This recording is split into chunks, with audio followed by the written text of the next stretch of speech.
نحمده ونصلي ونسلم على رسوله الكريم أما بعد فأعوذ بالله من الشيطان الرجيم بسم الله الرحمن الرحيم۔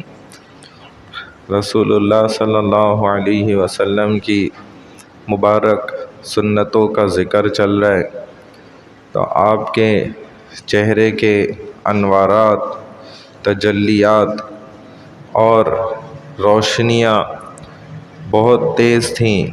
ایک دفعہ حضرت اماں عائشہ رضی اللہ تعالی عنہا نے نبی کریم صلی اللہ علیہ وسلم کو فرمانے لگیں کہ یا رسول اللہ، حضرت یوسف علیہ السلام کا حسن اتنا زیادہ تھا، تو آپ کا حسن ویسا کیوں نہیں ہے؟ تو رسول اللہ صلی اللہ علیہ وسلم فرمانے لگے کہ اے عائشہ، اللہ نے میرے چہرے پر 70 پردے ڈالے ہوئے ہیں، جس کی وجہ سے تم نے ایسی بات کر دی۔ ایک پردہ کہتے ہیں ہٹا دیا آپ نے کمرے میں، جو حجرے میں تھے، تو سارا کمرہ روشن ہو گیا، اب دیکھ ہی نہیں پا رہی۔ یہ روایت میں الفاظ ہیں، چند حضرات نے اس میں ضعف کا بھی ذکر کیا، چند الفاظ الگ ہیں۔ وہ پھر الفاظ یوں ہیں کہ فرمایا کہ 70 پردے میرے رب نے میرے چہرے پہ رکھے، اگر یہ پردے نہ ہوتے تو پھر تو انسان دیکھ ہی نہیں پاتے مجھے، ان کا دیکھنا ہی مشکل ہو جاتا۔ تو فرمایا پھر ایک موقع پہ اسی وجہ سے کہ واقعی یوسف کا حسن تو ایسا تھا کہ عورتوں نے اپنے انگلیوں پر چھریاں چلائیں، اور اگر وہ حسن محمد صلی اللہ علیہ وسلم کو دیکھ لیتی تو پھر وہ اپنے دلوں پر چھریاں چلا دیتی، اور بعض نے یہ بھی کہا کہ اپنے گلوں پر چھریاں چلا لیتے۔ حسن محمد ایسا زبردست، تو اللہ نے آپ کی تجلیات کو بھی چھپایا ہے تاکہ دیکھنے والے بھی تو برداشت کر سکیں نا۔ اس کے باوجود لوگ اتنی آسانی سے نہیں دیکھ پاتے تھے۔ آپ کے چہرے انور کا نور بڑا پر مبارک تھا، بہت ہی الگ بالکل۔ پھر اس کے علاوہ رسول اللہ صلی اللہ علیہ وسلم نے ہمیں آداب سکھلائے، اور فرماتے ہیں کہ ادبنی اللہ بأحسن ادب، کہ مجھے میرے رب نے آداب سکھلائے۔ دیکھیں، جس کا اصل استاذ ایک ہی ہو اور وہ خود اللہ ہو، رب ہو، تو وہ اس کا شاگرد کیسا ہوگا؟ جیسے طالب علم اپنے استاد سے پہچانا جاتا ہے، اور اولاد اپنے والد سے، والدین سے پہچانی جاتی ہے، اسی لیے اللہ نے آپ کے والدین کو بھی نہیں رہنے دیا، آپ کے دادا کو نہیں رہنے دیا، پھر اس کے بعد آپ کے چچا کو نہیں رہنے دیا، کسی کو بھی نہیں رہنے دیا، اور خود اللہ نے آپ کی تربیت کی، آپ کو ادب سکھلائے۔ تو ادب کا کیا کمال تھا کہ ہر بات پر، ہر انداز پر آپ نے بہترین جواب دیے۔ یعنی کہ ایک انسان اگر چھینک بھی مارے نا، اس کو چھینک آئی اور اس نے سنت کے مطابق الحمدللہ کہا، جیسا کہ رسول اللہ صلی اللہ علیہ وسلم کہا کرتے تھے، چھینک آئے گی تو فرمایا الحمدللہ کہو۔ حالانکہ ہمارے رسول ان چیزوں سے پاک تھے، لیکن آپ نے کر کے دکھایا نا، امت کو سبق سکھانا تھا، تو فرمایا چھینک آئے تو الحمدللہ کہو، اور آواز سے کہو، نماز میں ہو تو مت کہو، اور جو سن لے تو وہ آگے سے کیا بولے؟ یرحمک اللہ۔ الحمدللہ چھینک آنے والا کہے گا ساری تعریفیں اللہ کی ہیں. سننے والا کیا کہے گا جواب میں؟ مسلمان کے یہاں دیکھیں کیسا انداز ہے کہ ایک مسلمان کی چھینک بھی ضائع نہیں ہونے دی جائے گی، اس پر بھی ثواب کمایا جائے گا. ثواب کا ٹوکرا لے کے بس مسلمان پھر رہے کہیں سے نیکیاں مل جائیں. ہر انداز اور عمل پہ نیکیاں ہی نیکیاں. تو جواب میں کہا اس نے یرحمک اللہ، اللہ تجھ پہ رحم کرے. اور پھر یہ جواب میں پھر کہے گا یہدیکم اللہ ویصلح بالکم. دیکھیں کیسا دین ہے. دنیا کا کوئی مذہب اس کا مقابلہ کیا، اس کی ٹکر پہ بھی نہیں آ کے کھڑے ہو سکتے.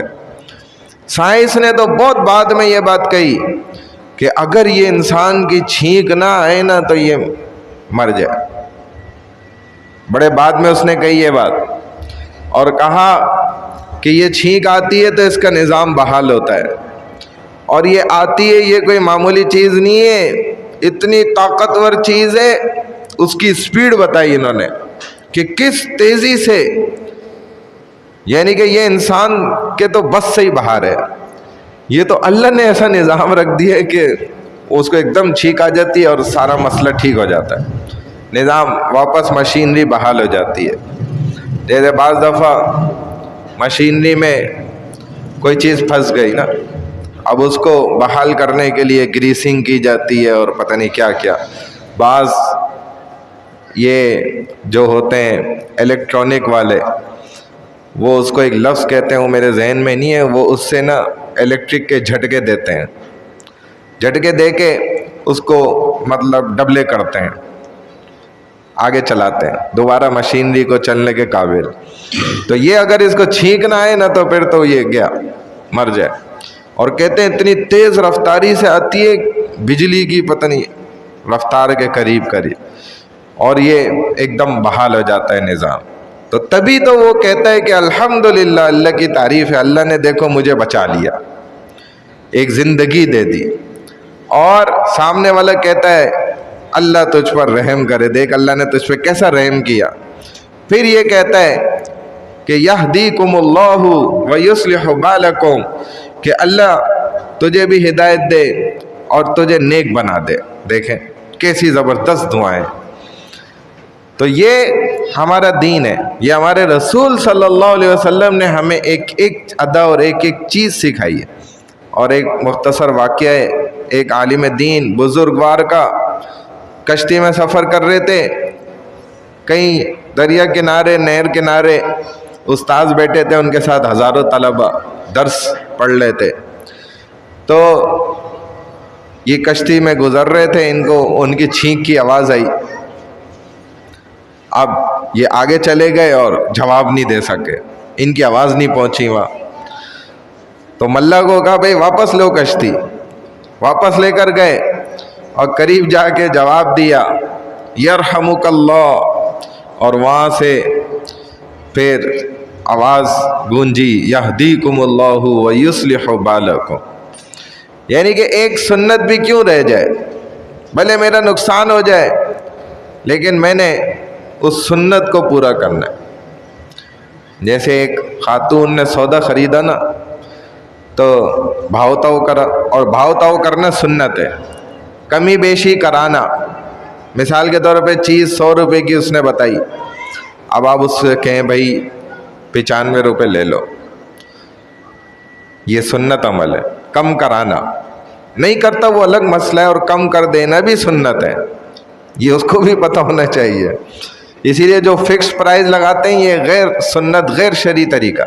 تو اس عورت نے بھاؤ تاؤ کیا، 5 روپے کے لیے لڑی، سودا لے کے چلی گئی، اور پھر اگلے دن 10 روپے واپس کرنے آئی. تو دکاندار نے بولا بہن آپ 10 روپے کی تو بات تھی، چھوڑ دیتی کیا ہو جاتا، 5 2 روپے کے لیے آپ مجھ سے لڑ رہی تھی، ابھی آپ 10 روپے واپس کرنے آ گئی. تو کہا کہ 10 روپے وہ ایمانداری ہے، کم کرانا میرا حق ہے، بھاؤ تاؤ کرنا. اور میں رات کو بھی آئی تھی لیکن آپ کی دکان بند ہو گئی تھی، اس لیے مجھے دوبارہ آنا پڑا. اس نے پوچھا آپ کہاں سے آئیں؟ تو 8 سے 9 کلومیٹر دور سے آئی تھی وہ. تو کہا آپ 2 چکر آ گئے صرف 10 روپے کے پیچھے؟ کہا کیونکہ میرے شوہر نے مرنے سے پہلے مجھے وصیت کی تھی کہ کسی کا 1 روپیہ بھی اپنے ذمے 1 سیکنڈ بھی نہیں چھوڑنا، میں اس لیے دوسری دفعہ آئی ہوں۔ 10 روپے یہ آپ اپنے پکڑیں۔ بس اس نے اتنا سنا، اس کے دل پہ چوٹ لگ گئی، فوراً اس نے اپنے گلے میں سے 3000 روپے نکالے اور لے جا کے سامنے ہی ایک دکان والا تھا، اس کو پکڑا کے اس تپتی دھوپ میں پکڑا کے آنے لگا۔ اس نے پوچھا بھائی شام کو دے دیتا، ٹھنڈا موسم ہو جاتا، اتنی دھوپ میں آ کے 3000 روپے میرے دے رہے ہو؟ کہا بھائی مجھے معاف بھی کر دو، میں آپ کے 3000 دینے تھے لیکن بس میرے سے غلطی ہوئی ہے، گناہ ہوا ہے، آپ اس کو مجھے معاف بھی کر دینا۔ اور یہ سبق مجھے ایک عورت سے ملا، وہ 10 روپے واپس کرنے اتنی دور سے 2 دفعہ آئی اور اس کے بعد میرے دل پہ لگ گئے۔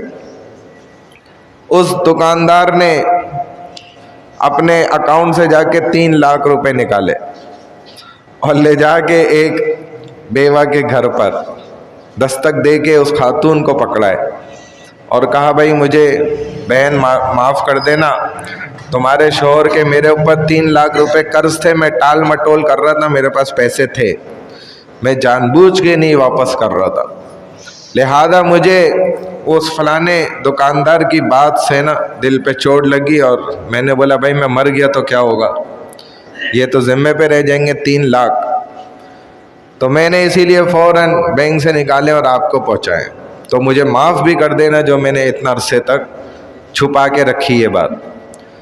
تو وہ بیوہ یہی خاتون تھی اور کہتی ہے کہ میں فاقوں سے گزر بسر کرتی تھی، میرے ہاں فاقے ہوتے تھے، بس راشن میں گنتی کا، اسی لیے 2 4 روپے کے لیے وہ کم کرا رہی تھی نا۔ یہ وہی عورت تھی جس نے آگے 10 روپے واپس کیے۔ تو کہتے ہیں کہ نیکی نہ لوٹ کے آ جاتی ہے اور کرنی پڑتی ہے، لیکن نیکی ہمت کر کے، یہ رسول کے طریقے ہیں جو ہم نے بلائے۔ بہرحال اللہ تعالی ہمیں رسول اللہ صلی اللہ علیہ وسلم کی سنتوں پہ عمل کرنے کی توفیق عطا فرمائے۔ سبحان اللہ و بحمدہ، سبحانک اللہم و بحمدک، نشہد ان لا الہ الا انت، نستغفرک و نتوب الیک، برحمتک یا ارحم الراحمین۔